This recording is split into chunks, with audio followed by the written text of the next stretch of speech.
உயர்நீதிமன்றமும் ஸ்பாட்டுக்கு போகல, என்ன மாதிரியான கட்சி இவங்க அப்படின்ற மாதிரி பல கேள்விகள் அடுக்கடுக்கா வச்சிருக்காங்க. உங்க பார்வையில் என்ன சார்? இப்ப வரை ஸ்பாட்டுக்கு யாருமே வரலையா சார்? விஜய் தரப்புல யாருமே வரல சார். நீங்க என்னுடைய ரெஸ்பான்சிபிலிட்டி எங்கிட்ட கேட்கலாம், இவர் ரெஸ்பான்சிபிலிட்டியை அமைச்சர்கிட்ட கேட்கலாம். யாரோ ரெஸ்பான்சிபிலிட்டி எங்கிட்ட வந்து கேட்டீங்கன்னா நான் பதில் சொல்றது நியாயமா இருக்குமா? மூத்த அரசியல்வாதி உங்களுடைய நான் என்னை விட மூத்தவங்க எல்லாம் இருக்காங்க. அதை ஃபர்ஸ்ட் புரிஞ்சுக்கணும் எல்லாரும். அந்த அனுபவத்திலிருந்து நம்ம பாடம் கத்துக்கணும், அது எதிரியா இருந்தாலும்.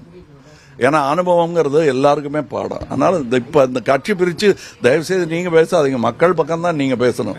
எந்த கட்சி பக்கமும் நீங்க தயவு செய்து பேசாதீங்க. என்ன சார் அறிவுரை சொல்லுவீங்க விஜய் சாருக்கு? உங்களுடைய அறிவுரை என்ன சார்? அறிவுரை சொல்ற வயசா சார் அவருக்கு? அவர் சார் அவர்கிட்ட கேட்க வேண்டிய கேள்வி எங்கிட்ட கேக்குறீங்க.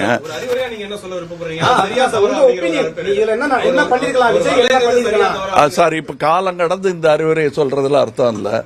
இனி அவர் ஒரு தலைவனாக செய்ய வேண்டியதை செய்ய வேண்டும் என்பதுதான் என்னுடைய வேண்டுகோள். அறிவுரை சொல்றதுக்கு நாங்க யாரு? அது அவங்களுக்கே இருக்கிற விஷயம்.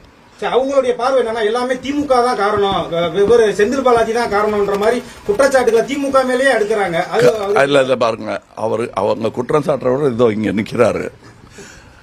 மற்றவங்க குற்றம் சாட்டுறவங்க எங்கேங்கிற கேள்வியை நீங்க தான் கேட்கணும், எங்களை கேட்காதீங்க கேள்வி. நான் இங்கே அரசியல் பேச வரலைங்க.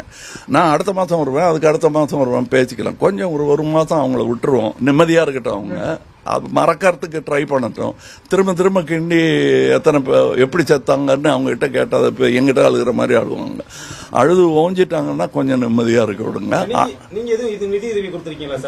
ஆமாங்க, அதை சொல்லி காட்டுறதே அசிங்கம்னு நான் நினைக்கிறேன்.